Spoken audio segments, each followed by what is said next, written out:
talking HR with HRMAB now as we're joined by behavior change specialist Cecelia Neblett-Brathwaite. And we want to take a look deeper into behavioral change in the workplace and how HR impacts that and makes it possible indeed. Good morning to you again, Cecelia. Good morning, Pearson. Good to have you indeed. Thank you for having me. One would think that this is not the role of a HR practitioner. Some HR practitioners would tell you, that is not my job. What do you say? The role of the HR manager seems to be getting wider by the day. They seem to be involved, and they should be involved in every activity, every level of management in the organization. But I think that when you're looking at recruitment and when you're looking at persons coming from the region, I think that the HR manager is the focal point. Mm-hmm. And that because, why do you think they're the focal point?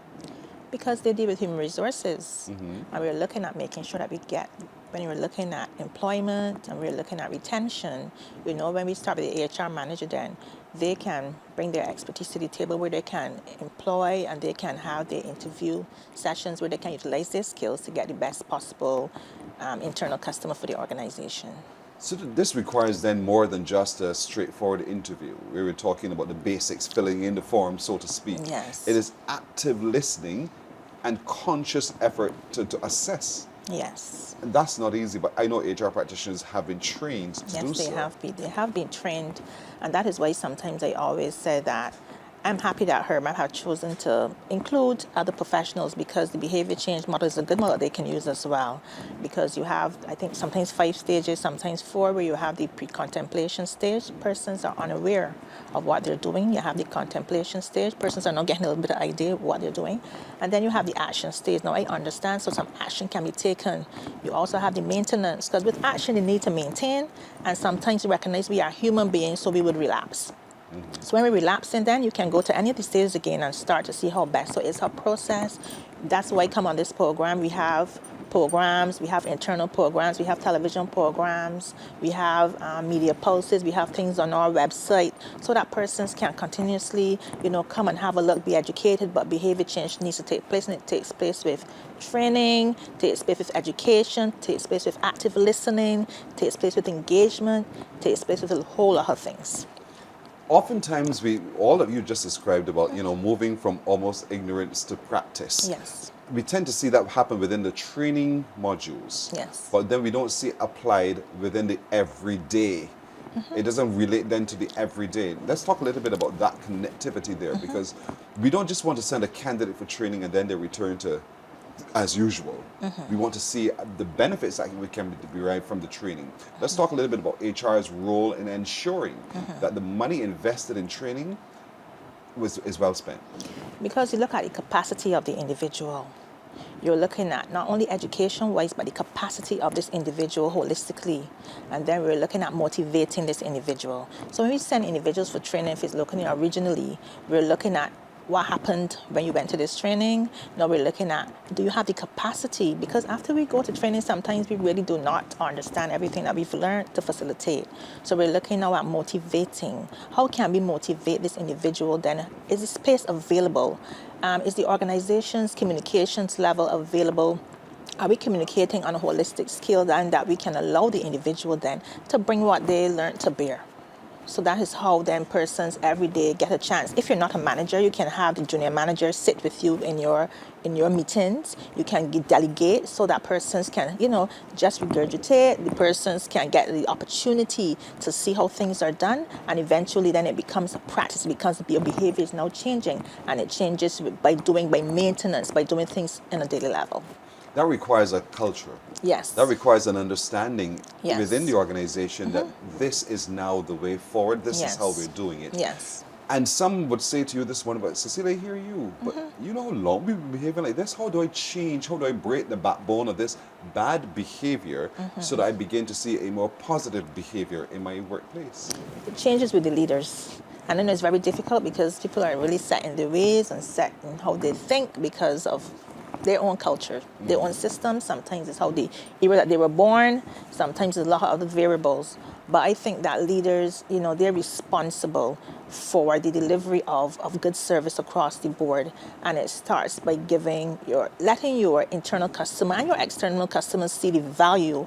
I always remember this one story when I stood in the line at a bank, and the director came down, and the line was very long, and she started to ask, what can I do for you? And she was like moving, hi, Miss Whitelaw, and she was just up and down, up and down. And I saw that as this is the director of the bank. Flat shoes on her foot, walking up and down. She led.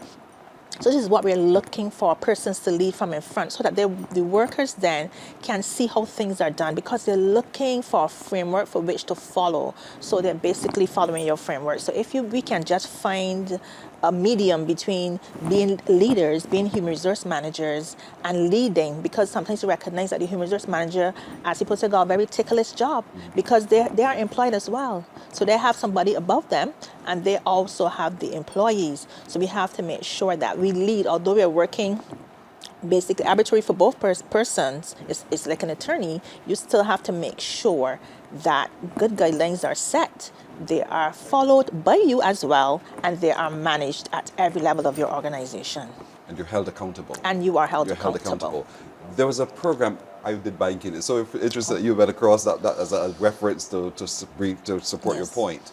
And for us in banking at the time, it was part of our initiative as well, where every single person was held accountable, from the director right down to the security officer, because this is the ethos that of which we handle customer service. And so you're right, where you could not sit and see a line and not deal with it.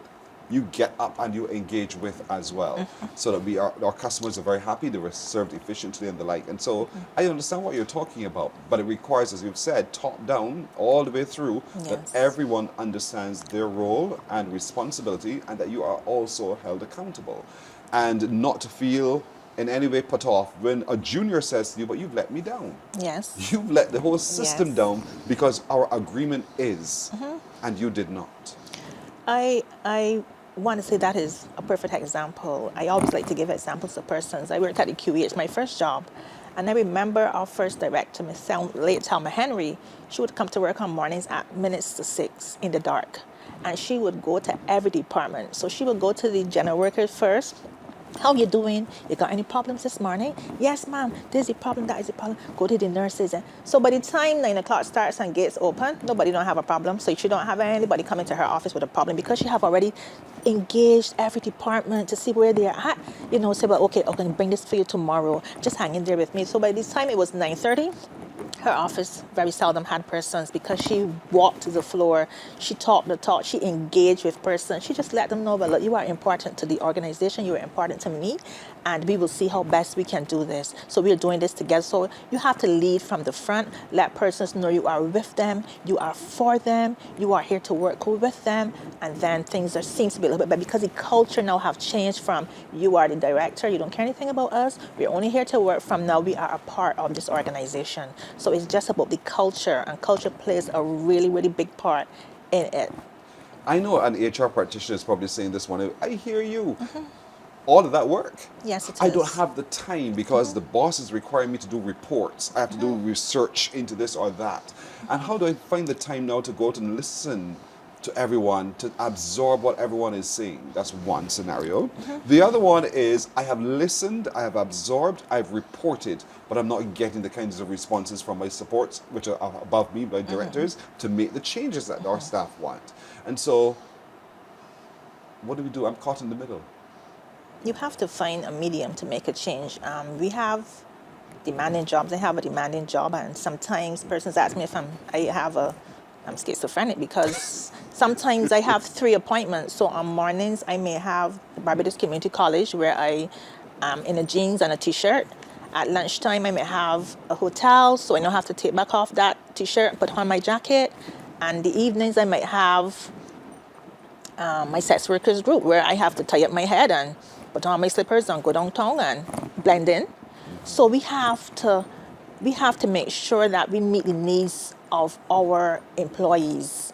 We have to see how best sometimes we have to do investigations, we have to do research, we have to have one-on-one conversations, we have to have group conversations, we have to see how best we can meet the needs, because it's so easy. Persons say it's a lot of work, but when you get over that hump, where your staff recognize that you are there for them, even when you're busy. If I go to my HR officer and she says she's busy, I send a product and pass back, because I know she's really trying, despite the challenges, she's really trying to do her best with the organization. So that is how we can connect and commit to our employees, by engaging them, by being understanding, by being confidential, by trying new things, taking the lead from them at times, because sometimes they're on the ground working in the factories and they might know a little more than you, taking lead from some strategic persons and strategic partners. So we have to do all of this to engage, because this is a new changing paradigm.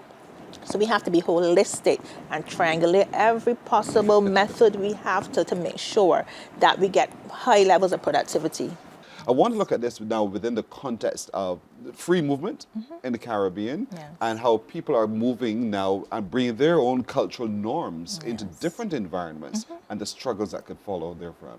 Yes, we can, but I think that our HR managers have enough training, and I think that we're ready.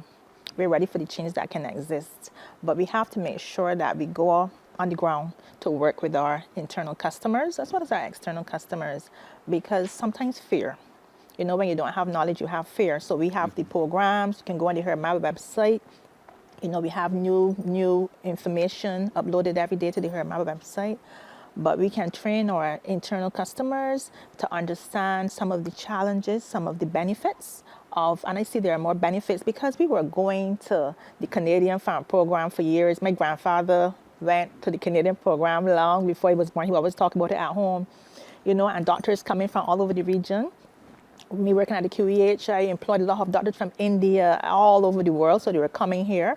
But now it's education, so the education and behavior change, because we want to make sure that we encourage and we treat our citizens, and our citizens will be the person who they're living here now. So we want to make sure that we provide do the groundwork to make sure that our persons internally are trained and they are skilled, and they have behavior change models in the organization, that they understand, hey, look, we are now, let's say, having our brothers and sisters over because we went to other regions, and we want to make sure persons understand the differences in culture. We just had CARIFesta, a wonderful CARIFesta. I loved Wendy Allen. I love her. She performed really, really well, and we enjoyed it. So we mingled with our brothers and sisters. So we now must just piggyback on that, continue the education, continue the staff training, and involve a little cultural element so that persons can feel more comfortable. And I think that one thing we can do as well is that HRMAB can have human resource organization from one of these islands come on Mornin Barbados via television, so that we can understand and hear a little bit more about the human resources regionally and internationally, so that we can be a little bit more comfortable and we can have an exchange of ideas.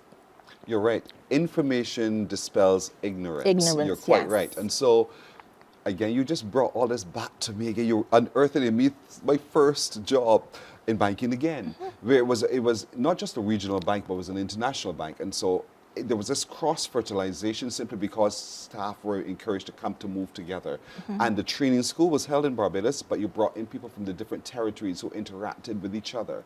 And so we all got to understand the differences, but we also got to understand the norms. And so it was easier to communicate and easier to identify with one organization simply because there was that movement. And oftentimes, I've noticed recently that a lot of organizations don't do that. Staff don't get a chance to move around and meet others from elsewhere, from the other branches elsewhere, which I think is to our detriment. Yes. And so to provide that degree of understanding might require now a framework where HR practitioners build it in, where, as you're encouraging more and more people to come by from different spaces, you create a space where now we get to understand the cultures. There is a strategic HR development 2030 strategy, that deals with persons throughout the region. But what I want to say is that university does this on a regular basis. Persons come from the region. That's right. The accountant firms, Ernst & Young, they go from different regions. They come, the all company. Those fields do it on a daily basis. Why not reach out to those HR officers? I remember going to representing university in Trinidad. I was scared, although I do this on a regular basis because I'm going to a new place. And I recognized that there was nothing to be scared about, because from the time we landed and all the other students met with us and our fear was over, and they were normal persons, they talked to us, we had the same fears, we had the same challenges in our islands, and they were just like brothers and sisters. Now there's a lady called Miss Arthur in Trinidad and Tobago, and she's now a relative. When I flew on the aircraft, the pilot was Neblett. And when he said he was Mr. Neblett, I got up and he shook my hand, took a picture with me in the corridor. So we were saying that we're all brothers and sisters. Yes. You know, we came from Africa, we're all brothers and sisters. So we need just to make sure that our persons are educated so that can dispel some of the fears. Educated means that we can have programs where we can have little small workshops in the organization where we can learn about different cultures, how the accountant operates in Trinidad, how the accountant operates in Dominica. I learned about the Kalinago people last week with Dr. Carter at the University of West Indies. So I learned a lot about that. So we have to have workshops, we have to have programs so that persons can be a lot more comfortable, so that we can dispel some of the myths, you know, that persons are coming here to take our jobs away. They're improving on the landscape that we have, because, you know, you had your CARIFESTA, you had media persons from all over the region, and they sat and they brought their own perspectives to bear. And I really enjoyed the differences that we have, along with the similarities as well. Absolutely. So I think that is nothing to be afraid of. I have a behavior change specialist in Jamaica. Good morning to you. And I connect with her on a daily basis because I want to know what's happening in Jamaica so that I can improve on my skills. So I see it as a positive, and I see that it can just spin off from CARIFESTA. This is just a spin off from CARIFESTA. We had a good cahable part of everything there. We had our culture, we had our food, we had our music, we had our art, we had our education when we looked at University of West Indies. So we're now having labor involved as the last resort to this whole interesting new paradigm that we're having. And so much so, indeed. So now you know. We've been talking HR with HRMAB, Cecelia Neblett-Brathwaite, change specialist, behavioral change specialist indeed. I keep saying to you, membership brings benefits. Yes, when you become a member of HRMAB, this is what you engage with. There are a number of people who are practitioners and experts in their different areas, and they can lend support to you. Go to hrmab.org.bb. I know it sounds bad, right? hrmab.org.bb. And you become a member. You can become an associate member as well and benefit from the rich experience at HRMAB indeed. And I encourage you to do so today. Thank you, Cecelia. Thank you for having me. Have a good day. As always, you too. Morning, morning, morning. Good morning. Good morning to you.